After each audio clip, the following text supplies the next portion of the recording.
শীতের শেষ সময়ে এসে কাঁপছে উত্তরাঞ্চল। কুয়াশায় মোড়ানো রাত আর হাড় কাঁপানো ঠান্ডায় কাহিল উত্তরের জনপদ। ভোরেও কুয়াশার দাপটে প্রকৃতি জবুথবু, এক হাত দূরের বস্তুকেও দেখা পাওয়া দুর্লভ। প্রচন্ড শীত, খুব কষ্টকর জীবনযাপন করার।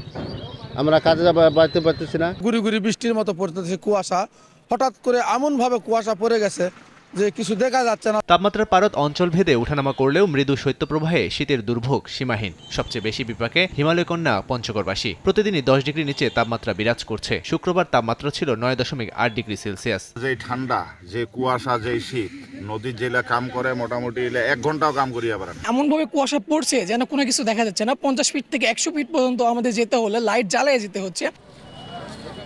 এদিকে রাজধানীতেও শুক্রবার সকালে দেখা মেলেনি সূর্যের। হিম পরিবেশে প্রকৃতির চঞ্চলতায় ভাটা পড়লেও মানুষের কর্মব্যস্ততায় বিন্দুমাত্র ছেদ পড়েনি। আবহাওয়া অফিস বলছে আকাশ মেঘলার কারণে সূর্যের আলো দেখা যাচ্ছে না। আগামী 24 ঘন্টার মধ্যে ঢাকা, ময়মনসিংহ, বরিশাল, সিলেট ও নোয়াখালীর কোথাও কোথাও হালকা থেকে গুড়ি গুড়ি বৃষ্টিপাতের সম্ভাবনা রয়েছে।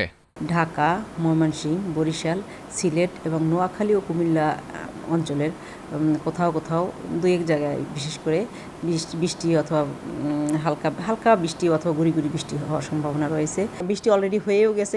কুমিল্লাতে আমরা 1 মিলিমিটার রেকর্ড করেছি। নোয়াখালীতেও 1 মিলিমিটার বৃষ্টিপাতের রেকর্ড রয়েছে। বাংলাদেশের একটা সাইডে মেঘ আছে, মেঘাচ্ছন্ন, আর একটা এলাকায় আছে কুয়াশা।